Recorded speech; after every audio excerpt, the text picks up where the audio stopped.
In this Parsha, Tazria, the Torah describes this condition called tzara'as, which we translate as leprosy, but it's not the same leprosy as what we have today. So it's a unique condition that doesn't really happen anymore.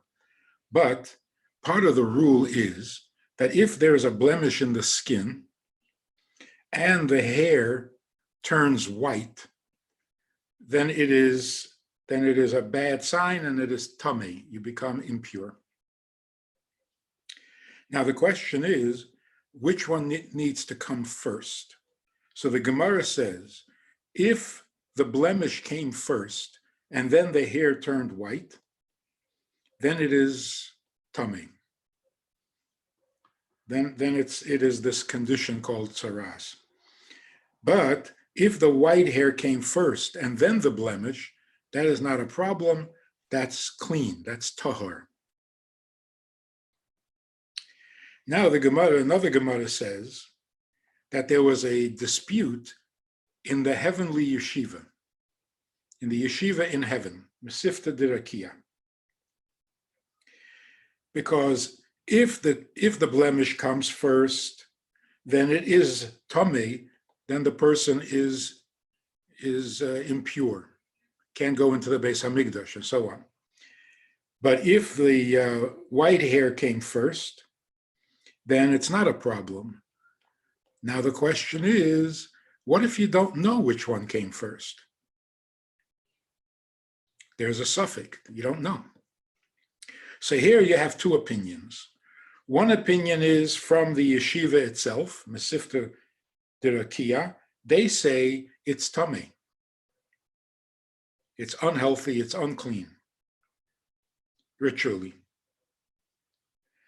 But HaKadosh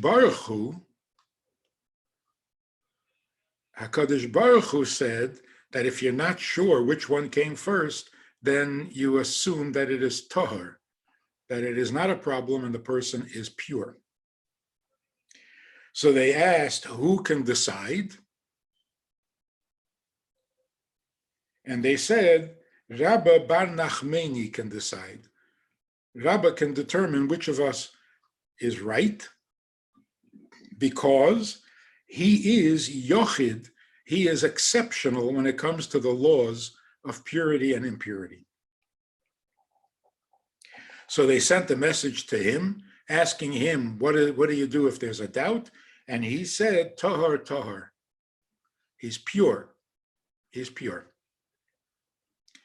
So it turns out that HaKadosh Baruch Hu was right.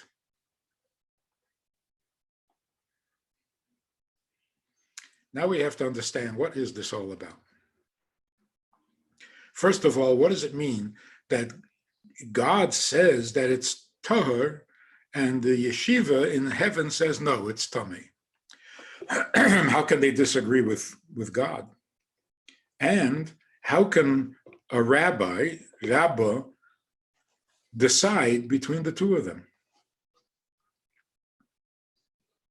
So here's a very important principle. In Torah, whenever there is a dispute, a difference of opinion, and then there is a third opinion that determines which way we should go, it's not that the third opinion approves and agrees with one of the two.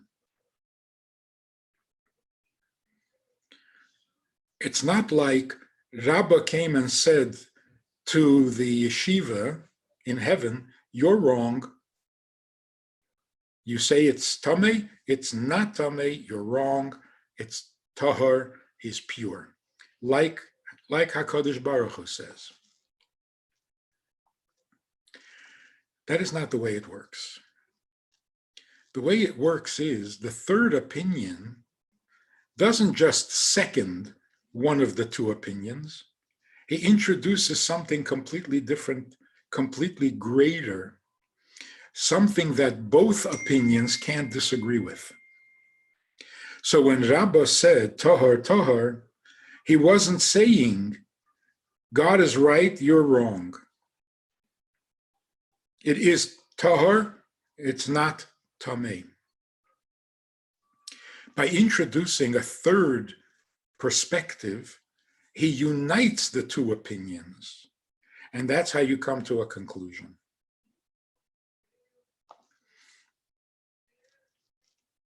For example, in the Sfira that we're counting this week, we're dealing with the attribute of Tiferes. It's the third attribute.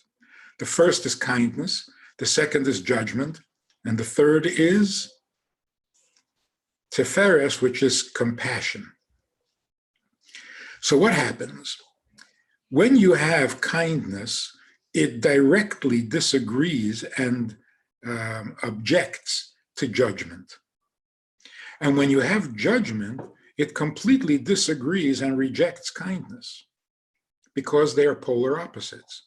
Kindness means everyone should get everything. A generous soul just wants to give. There's no judgment. It's not you deserve, you don't deserve. Everybody deserves everything. That is the impulse of kindness. Judgment means if you haven't earned it, you shouldn't get it. If you didn't put in an honest hour of work, you don't get paid for an hour of work. That's good judgment. But it completely rejects the notion of just giving indiscriminately. Kindness rejects the notion that there are some people who shouldn't get. So what does compassion do? Compassion says, be nice. It seems like it's agreeing with kindness and rejecting judgment. But it's not. Compassion means I do have judgment. You are guilty. You got yourself into trouble and you do not deserve. However, the painful situation, the painful condition that puts you in makes me feel compassion, and therefore I will give you. That's how the two are merged into a third reality. So compassion is not kindness, and it's not judgment. It's a combination of the two. Because kindness objects to judgment by saying, you're wrong, you're unnecessary, you're not acceptable, don't judge. Compassion doesn't say that. So it's like compassion says to judgment, you're right, does not deserve, and therefore I will not give him what he deserves. But I'm thinking about something else. He already got himself into trouble. The situation is bad enough. What do we gain by making it worse and having him suffer? So now I'm going to give him, but not because I agree with kindness. No, kindness isn't right either. To not judge, that's ridiculous. You have to judge. And because the person is judged and found guilty, that's why I feel so bad for him.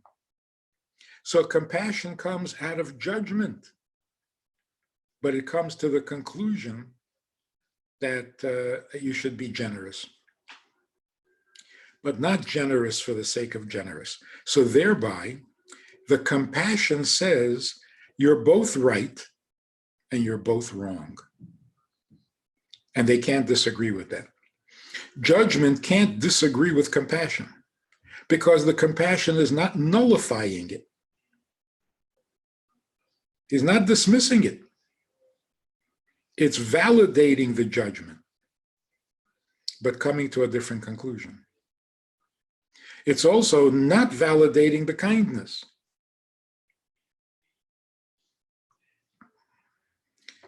So the third opinion doesn't reject either one of the first two, but brings them together in a higher consideration. So Rabbi ruled that it's tahor, that the person is pure when there is a doubt. And thereby, he united the two opinions, and nobody could disagree with him. Let's understand how that works.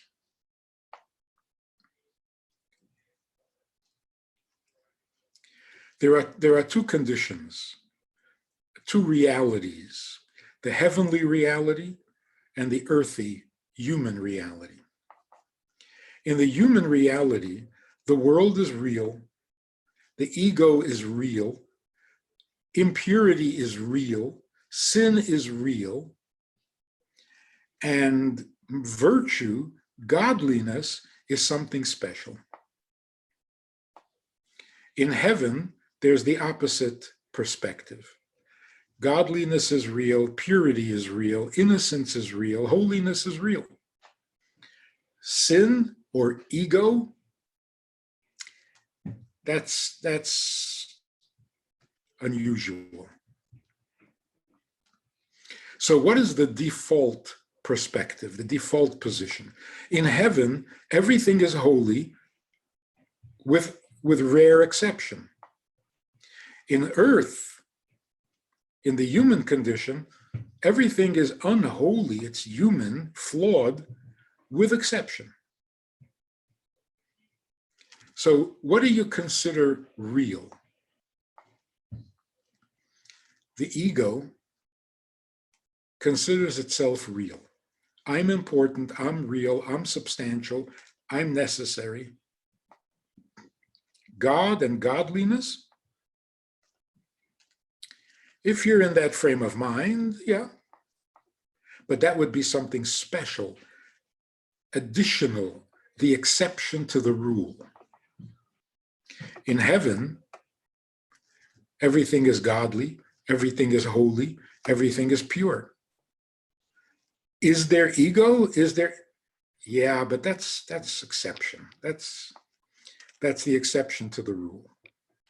So it makes perfect sense that on earth, when there's a doubt whether somebody is pure or impure, meaning egotistical or innocent, pure, you naturally assume that it's not a good thing.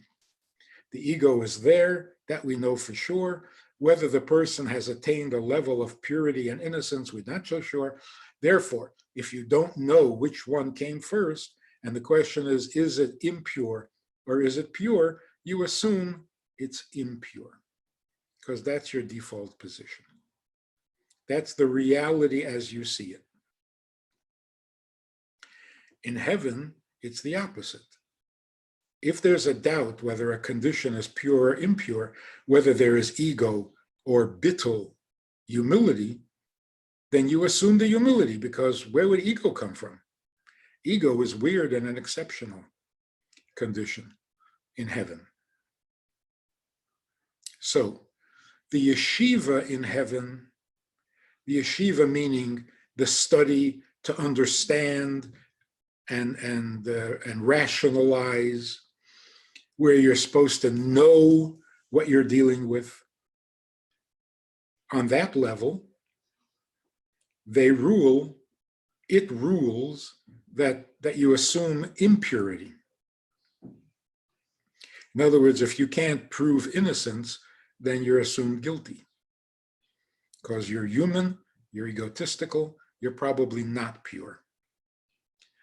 In heaven, not the yeshiva in heaven, but the godliness of heaven, HaKadosh Baruch Hu, that is far removed from the earthy, limited human condition where ego is the norm. There, if there's a doubt whether this is pure or impure, whether the ego has corrupted it or not, you naturally assume that it is pure, because ego is an exception in heaven. So that's why the yeshiva says we got to assume that it's not good, because that's the human condition. The godliness in heaven that we call HaKadosh Baruch Hu says if there's a doubt, then of course it's pure. Why would you assume impurity when the reality is all God, with the exception. This is the difference between the godliness that fills the world and godliness that transcends the world. There's a difference between Memale Kol Almim and Seviv Kol Almim. So there's God as he invests himself in the world, and then the world and its condition is significant and needs to be assumed, that there is ego, there's impurity. After all, it's the lowest of all worlds. And then there's godliness that is beyond the universe, beyond creation. It surrounds the creation. It is the source, but it is not the creation. There, you assume innocence because that's the reality on that level of godliness. However, surrounding the world doesn't mean that you're completely beyond the world. You can relate to the world two ways, from within or from above. But relating to the world from above means that you do have to recognize that there is a reality called earth, earthiness. It is the exception, but it's real. And that's why there's the possibility of a doubt. We don't know which way to go. So you assume one of the two positions. But if there can be a doubt, it means that the world and its condition is real, even though it's exception. It's strange and an exception to the rule. Okay, so HaKadosh Baruch Hu says it's pure. Why? Because that's the level that it's on. It's in the world of purity. Why would you assume impurity? Whereas the Mesivta, the yeshiva, says we live in a world of impurity. Why would you assume purity when you're in doubt? Now Rabbi comes along and says, Toher, Toher. It's pure, it's pure. Like God says, like HaKadosh Baruch Hu says. See, there's a third reality. The third reality is God himself. Not the God of heaven or the God of earth, God himself. As far as God himself is concerned, there are no differences between heaven and earth, between holy and unholy. They're both creations, and they both serve a divine purpose. So what does Rabbi say? Rabbi comes along and says to the Mesivta, you cannot consider the purity of heaven, that everything is godly, everything is holy. Why? Because to you, the earthy is real. How can you dismiss the earth? It's real, it's low, it's egotistical, it's selfish. Rabbi says, you're right. Of course you're right. Very low. Now, the godliness of heaven, the heavenliness says, no, we assume innocence. Because where would unholiness come from? Rabbi says, you're right. Absolutely, you're right. Of course, godliness is real. But you both need to recognize that there's something greater than both of you. You're relating to the world as if the world were real. The difference is, the Mesivta, the yeshiva says, God is the primary, the earth is a primary reality, not the exception, whereas heaven says, no, earth is the exception. The primary reality is heaven. Rabbi comes along and says, you're both wrong and you're both right. Yes, earth is real, the ego is real, selfishness is real, absolutely. But not for the reason you think. And heaven says that heavenliness is real, you're also right, but not for the reason you think. The reason you're both right is because both heaven and earth have a divine purpose. And they both should be focused on what is it that God sees, what is his reality. His reality is whether you're heavenly or earthy, you're godly. You serve a godly purpose. So the dispute between heaven and earth is not judged and ruled as to who is right and who is wrong.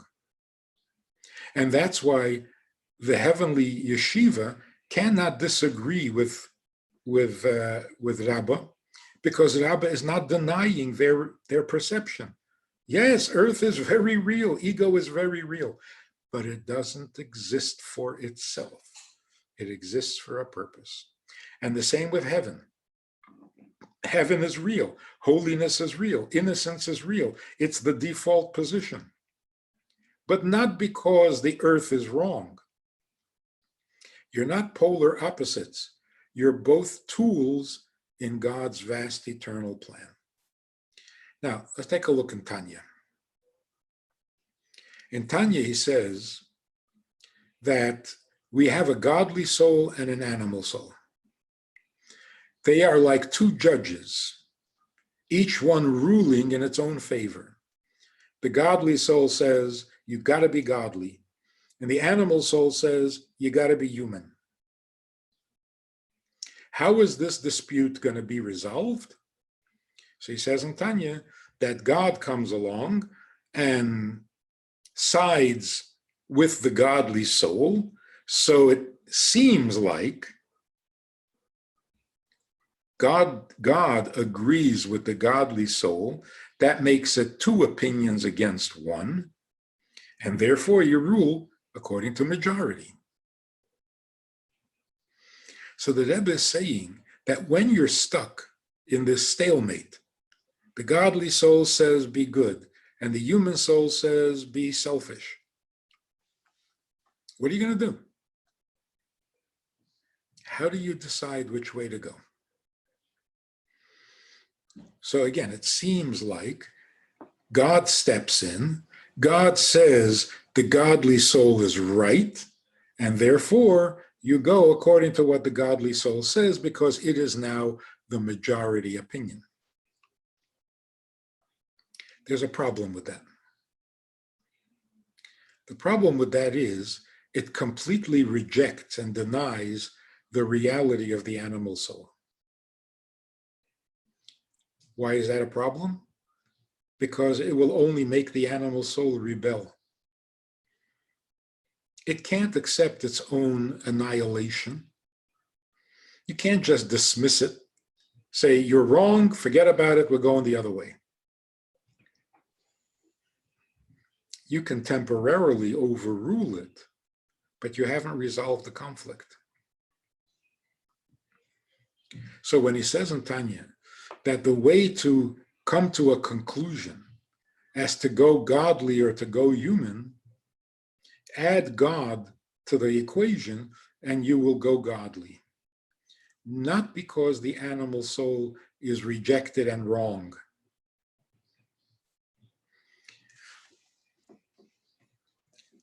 Take a look at the Tanya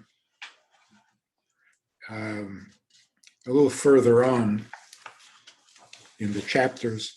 In chapter 29, Chavtes,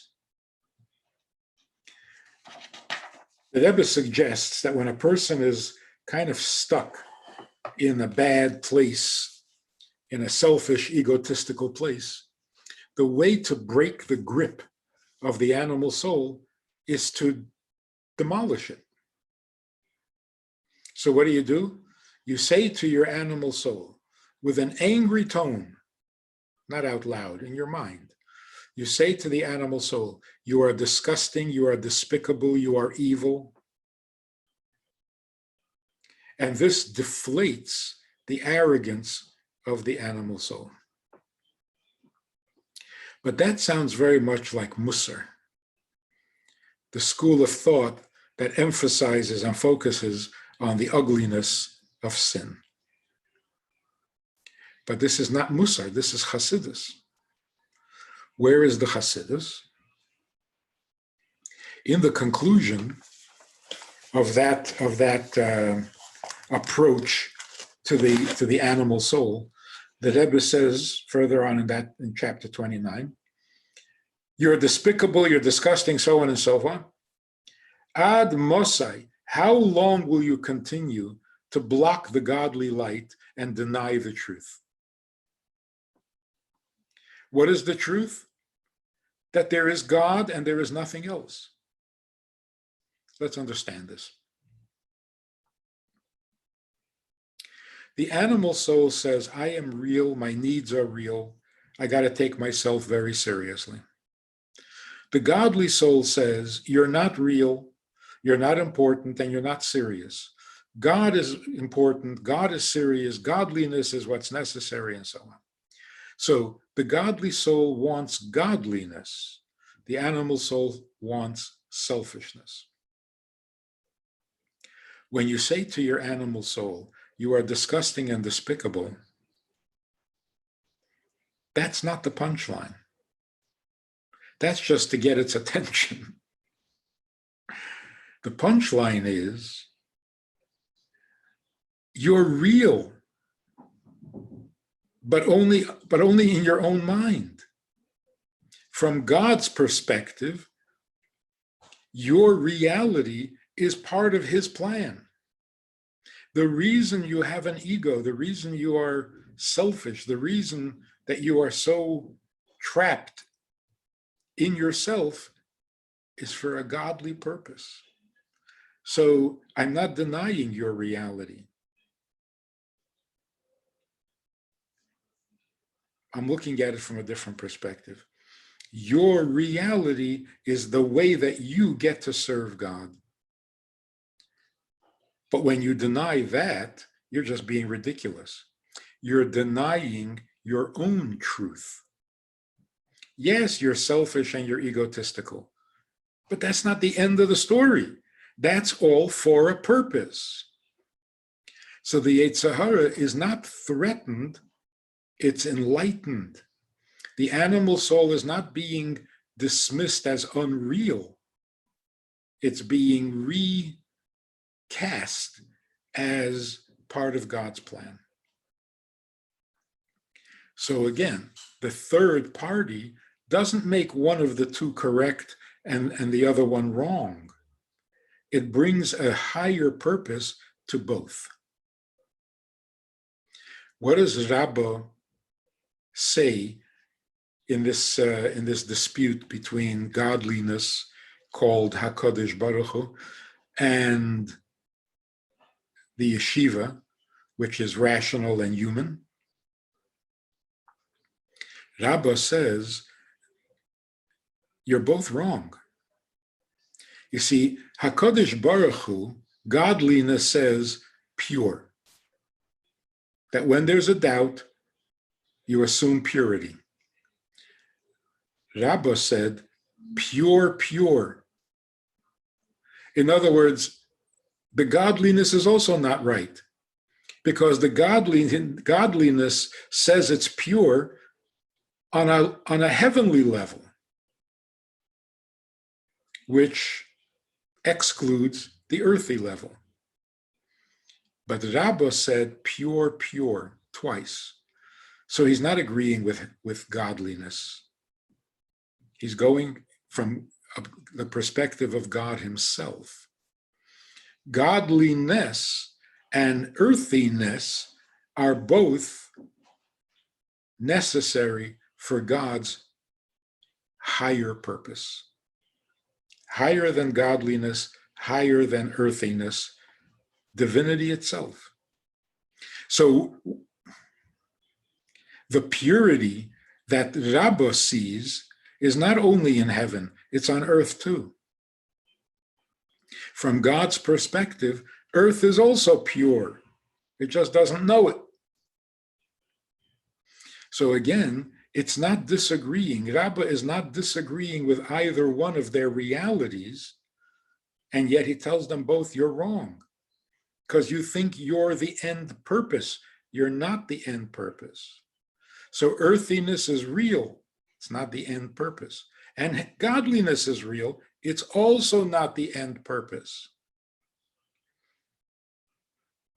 So it's like saying to two children who are arguing as to who is right, and you come along and you say, it's not a question of who is right. Can you grow up? There are more important things that are true, and the more important thing is true for both of you, even though you have differences of opinion, because both opinions are contained in the higher perspective.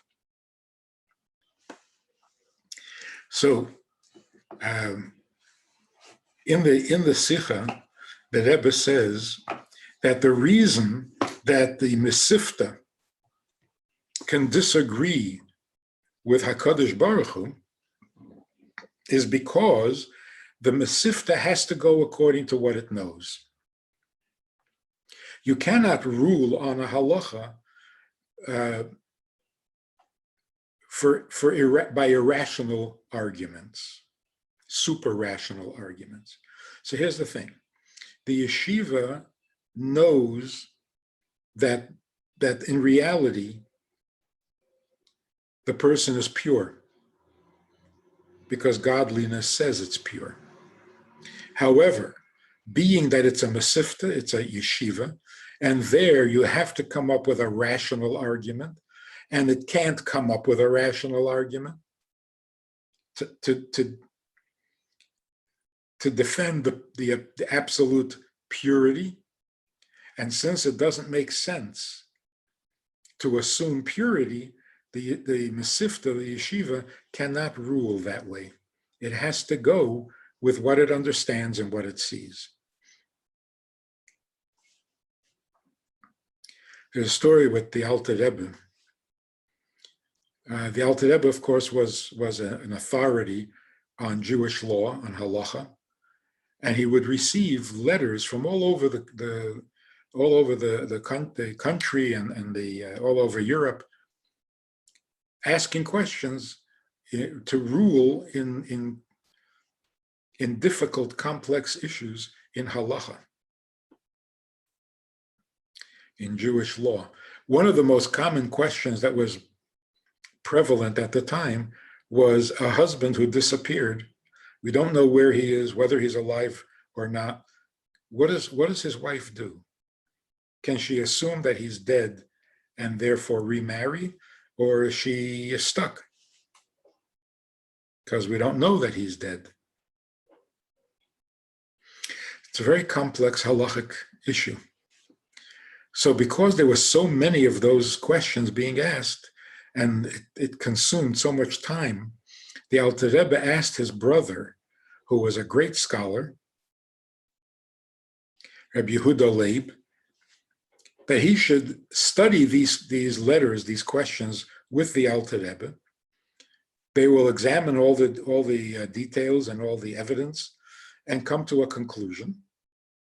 But then Rabbi Yehuda Leib will write up the answer and do the correspondence.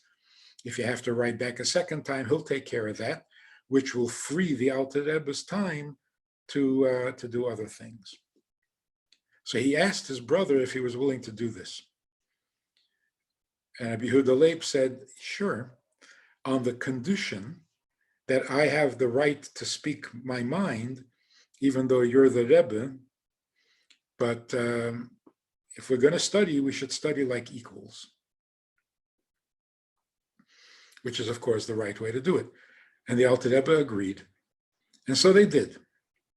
One time, a letter came from a woman whose husband had disappeared with all the details and the circumstances and so on and so forth. They studied it thoroughly, and Rabbi Yehuda Leib came to the conclusion that according to the vast majority of authorities, she should be allowed to remarry on the assumption that he has died. The Alter Rebbe found one obscure opinion in Halacha that says that under these circumstances she may not. So his brother, Rabbi Yehuda Leib, said, okay, that's one opinion against many. So you go according to the majority. And the Rebbe said, no, she's not allowed to remarry because of this opinion. And his brother said, but that's an individual, that's a single opinion against the vast majority of opinions. So the Rebbe said, I'm telling you that she cannot remarry. So his brother, Yehuda Leib, said, we have an agreement. Don't pull rank on me. What do you mean she can't? So the Rebbe said, I'm sorry, you're right. What can I do? I see him walking around in Germany,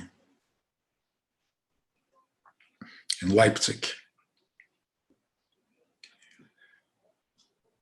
So the question is this. The Alter Rebbe sees the guy walking around alive. How can he rule that she can remarry? Rabbi Yehuda Leib says, what you can see with your supervision is not a halachic determinant. You have to rule according to the information that you have rationally, not miraculously. So the Alter Rebbe said, I know. That's why I was looking for at least one opinion, a rational opinion that says that she can't remarry. Because I can't judge, I can't rule just on what I see prophetically. So you cannot rule, even though you know that there is a reality out there. The halacha goes according to the rational. Torah rational, of course. So that's what we're dealing with here. The yeshiva says, godliness knows that it's real, that purity is real, that purity is the default reality. But I don't know that. So I can't just rule according to what heaven knows. I have to rule according to what I know. And that's correct. That's the way it's supposed to be.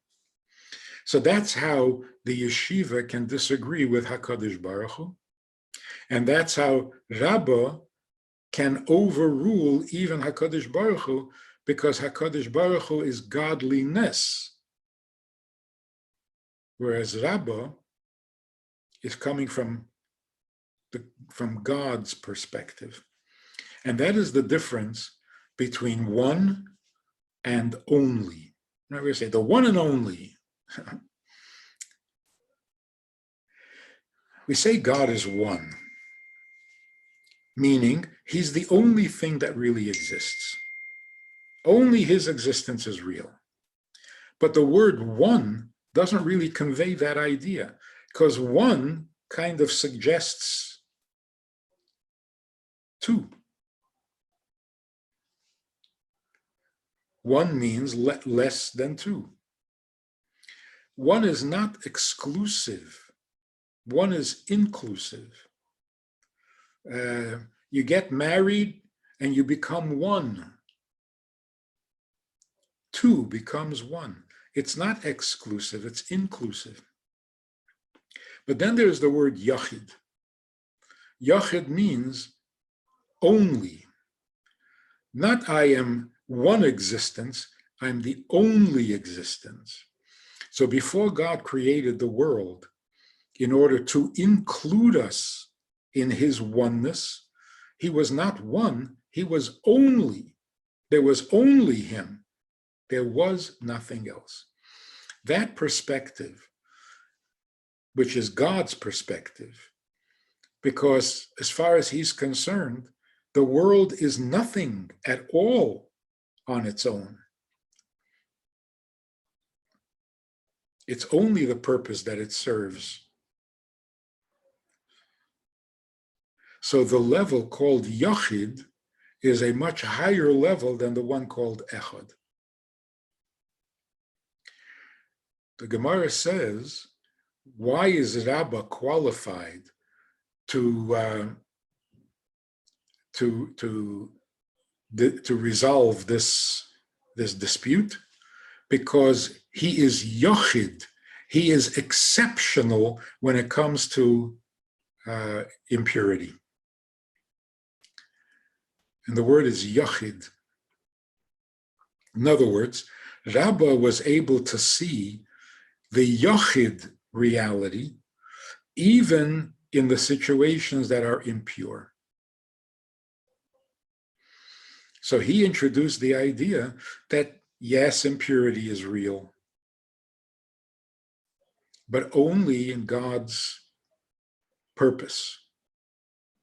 So when you look from God's perspective, the high and the low are both wrong in that they're not impressive. The spiritual, the physical, neither is impressive. Heaven, earth, not impressive. They mean nothing. On the other hand, the purpose they serve is absolutely divine.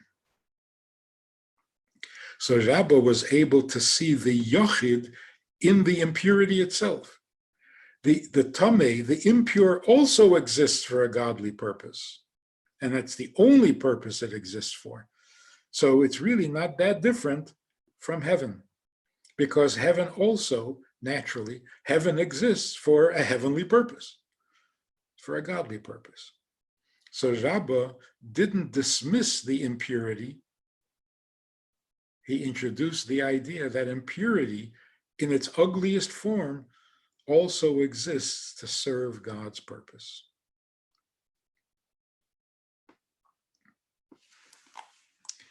There was one other thought on this topic.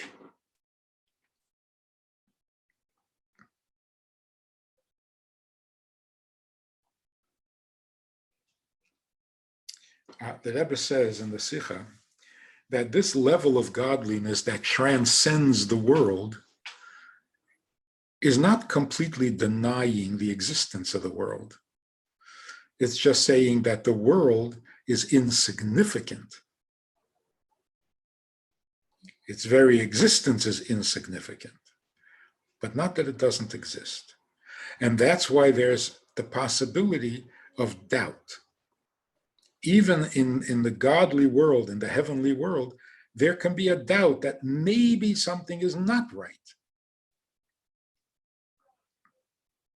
So there's a story about one of the Rebbes. I think it was the previous Rebbe. His father called him in and said, I heard that you didn't answer Amen when somebody made a bracha. And he started telling him the importance of answering Amen. The boy, very young age, said, it's not true. I did answer Amen. His friends, or his supposed friends, came and told his father that he doesn't answer Amen. So he said to his father, it's not true. They don't like me. They're jealous, and they're always trying to make trouble. So it's not true. So his father said to him, you want it to be true? The fact that they can accuse you of it, that's what upsets me. In other words, if there can be a possibility of your not answering Amen, we need to fix that too.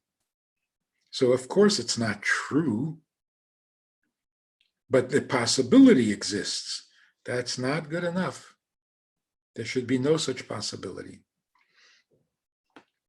And the explanation of it is like this. No one would ever accuse you of something that is completely out of the realm of possibility.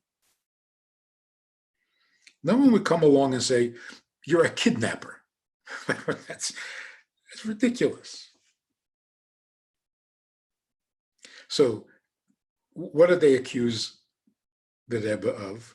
Not answering Amen. For some reason, that was thinkable. It was within the realm of possibility, and therefore somewhat believable. But his friends or his enemies would never come to his father and say he shot somebody. He's doing drugs.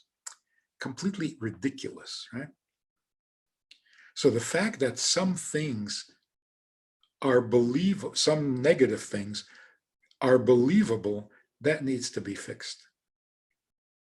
To be truly pure and innocent means it can't even be considered.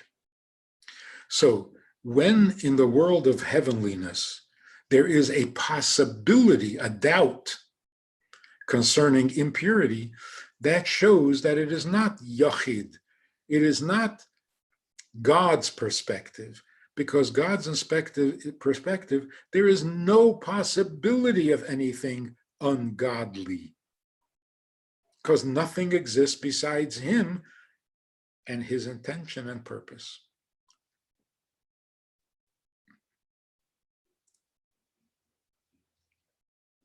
One final story concerning doubt. There was an author who was being interviewed on radio. He wrote a book arguing that the belief in God is irrational. Atheism, believing that there's no God, is irrational. You can't prove either argument. This is what he was saying. Therefore, the only intelligent, reasonable position is to say we don't know. There's an equal chance that there is a God as the possibility that there's no God. So his argument was, and these are his words, it's 50-50. Maybe yes, maybe no. The interviewer was asking him all sorts of interesting questions, but then he posed a question that was really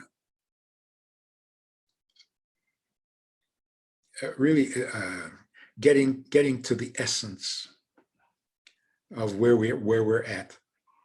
He said to him like this: You're arguing that the possibility of God's existence or non-existence is perfectly equal, 50-50. Do you mean that literally? Or is it maybe like a little more probable one way or the other? Maybe it's 60-40. He says, yeah, well, look, if you press me, I'll say it's a little more likely that there is a God, but it's irrelevant. 50-50. Let's call it 50-50. Then he asked him this devastating question. He said to him, if you really believe that it's 50-50, how come you live your life as if you're sure that there's no God?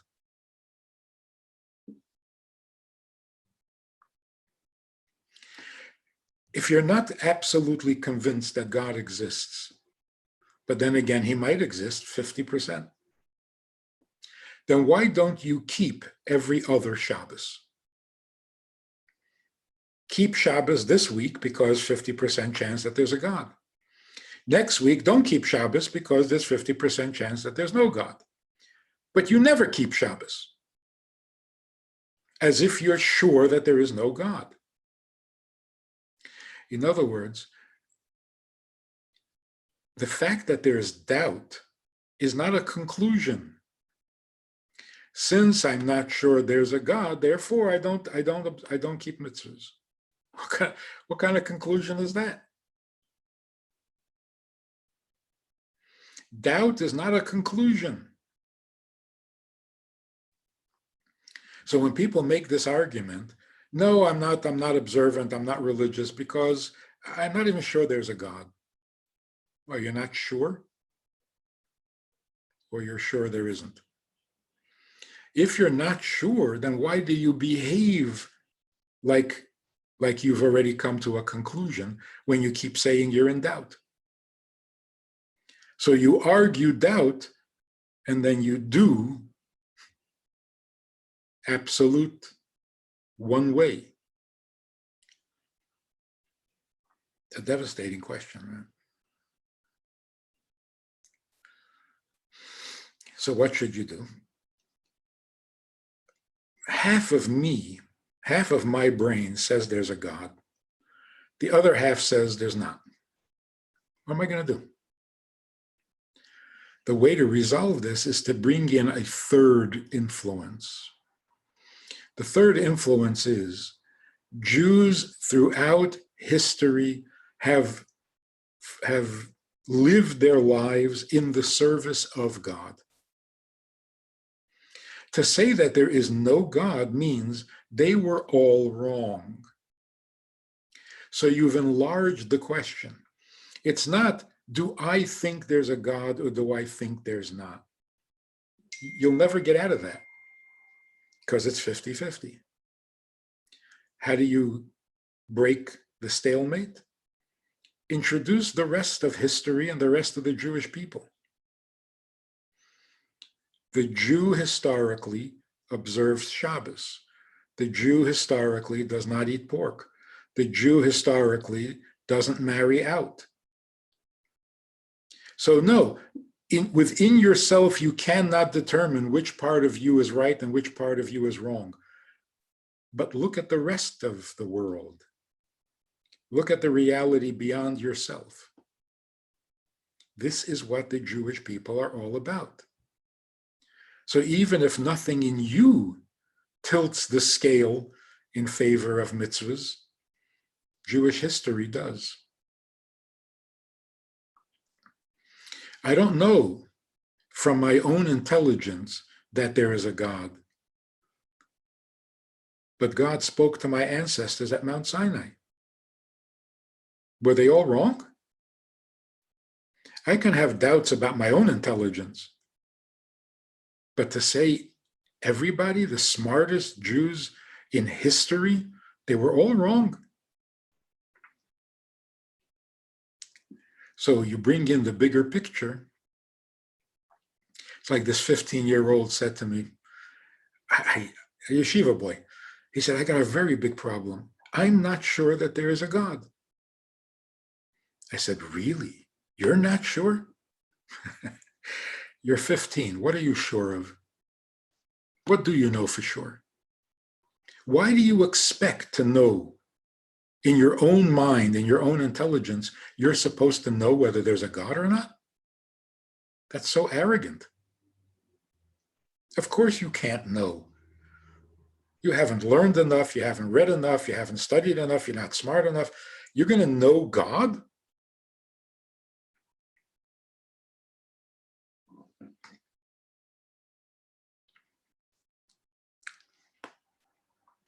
So what should he do? What he should do, his father told him, and his grandfather told him, all the way back to Sinai, that God gave us the Torah and God created the world. That's how you know, not by your own steam, not from your own intelligence, which is tiny. So obviously that's true of a 15-year-old. Why is it any less true of a 50-year-old or an 80-year-old?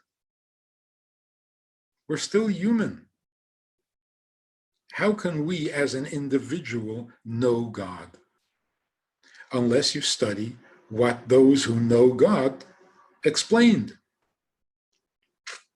So how do you resolve a doubt? You bring in a higher, bigger consideration that neutralizes both opinions and brings them together. One more thing, and this is really heavy. Rambam writes,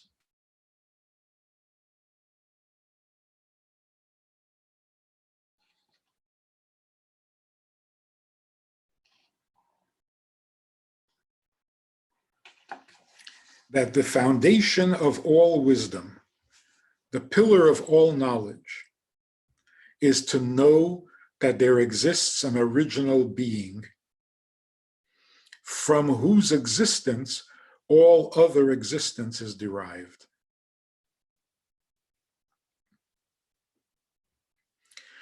Then he goes on to say something really unusual. He says, and if you assume that he does not exist, then how would anything else be able to exist? Or the way he puts it, then nothing else would be able to exist. Strange thing for Rambam to say. Let's consider this. The first obligation that a Jew has is to believe that there is an original being, to believe in God, from whom all else evolves or devolves. That's a strange commandment. You're commanded to believe that there's a God. Who's commanding you? If you don't already, anybody who's studying Rambam, you can assume that he believes in God. He's studying Torah. He is sophisticated in his study of Torah. He is up to the level of studying Rambam. You don't assume that he believes in God. Rambam has to tell him to believe in God. That doesn't make sense. And also, how can you tell someone to believe in God if he doesn't already believe in God? Because how can you have a commandment when there is no commander? So if we're careful with the Rambam's language, the Rambam says this is the mitzvah here is to know, not to believe. Of course you believe in God. Now you have to get to know it. What should you know?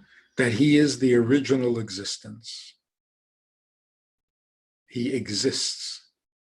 And that's how all other existence can happen.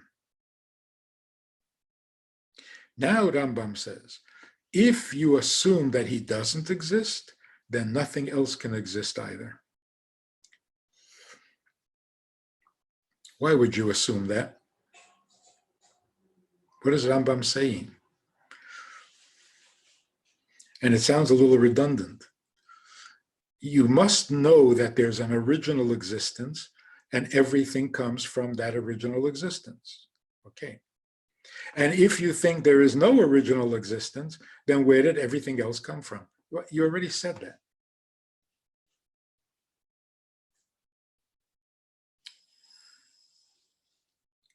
The Rebbe gave us this insight into what Rambam is saying.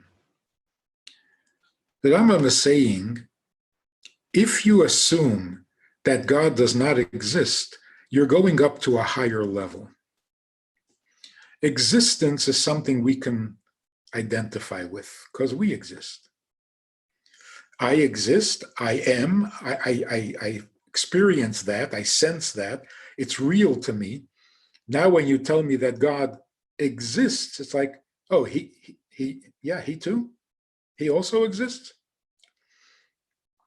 So I think I have an idea of what it means that God exists because I'm judging by my existence as to what that means to exist. Rambam says, if you're thinking on a more sublime level, God doesn't exist.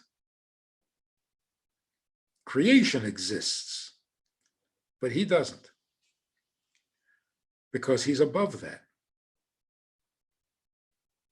So the Rambam says, if you're on that level, then you have to recognize that if he is not defined by existence, then nothing else exists either.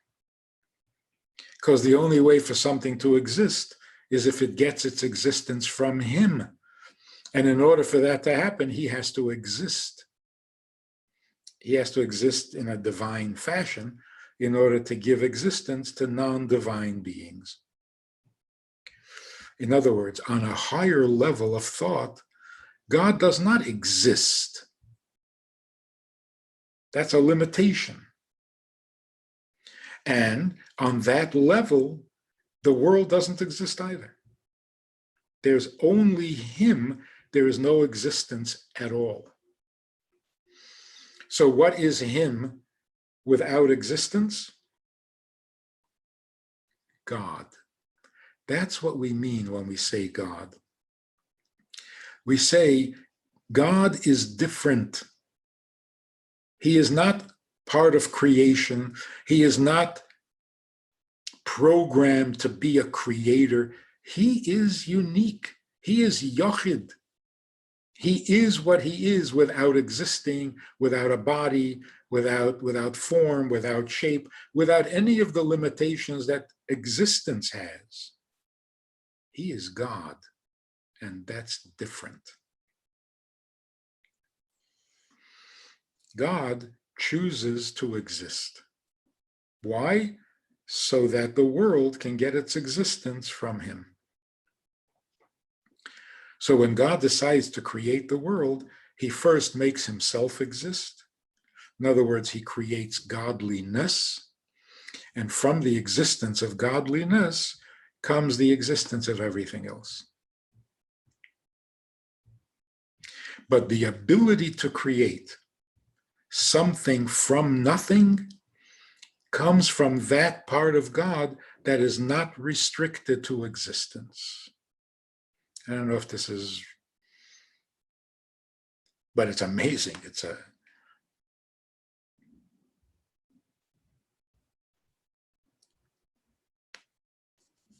So this explains the third level. The third level that the Sikha is talking about, that there is heavenliness and there is earthiness, but then there's something above both. And what is this? This is God himself. What is God himself? God before he takes on an existence.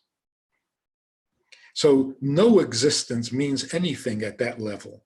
So whether you exist physically or you exist spiritually, it's all the same. The existence is only God's desire. And that is before God's existence. Before he makes himself be, he desires a dwelling place in the lower world. Who desires? God. Does he exist? If he wants to. Isn't that mind-blowing?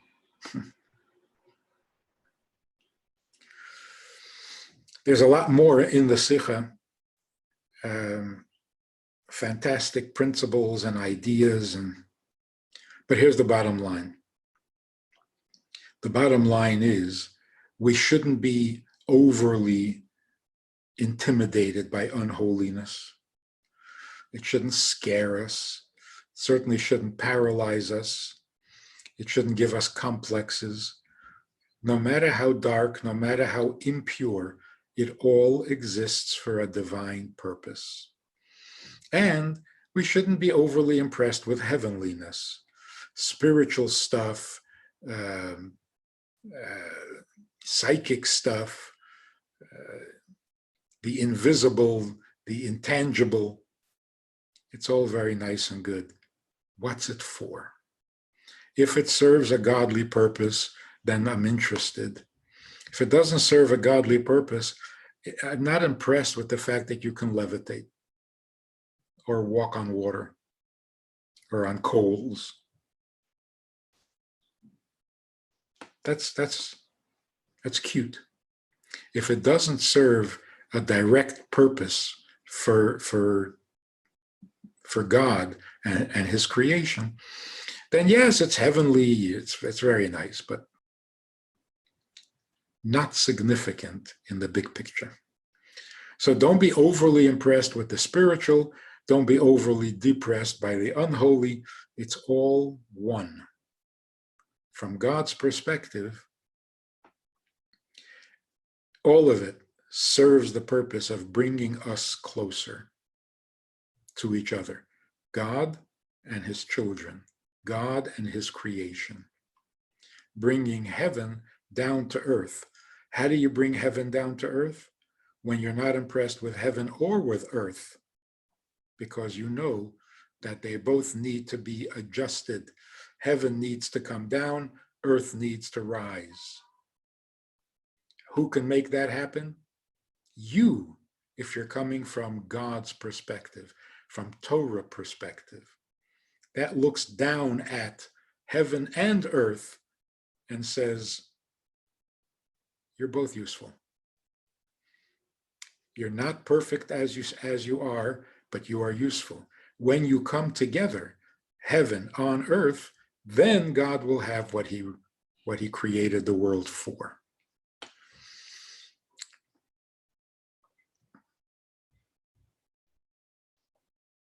And that's why you have to be optimistic and you have to be besimcha no matter what the circumstances are. Because whatever they are, they're there to bring godliness to the world, which is better than good. It's good. It's good in heaven and it's good on earth because there's something bigger than both.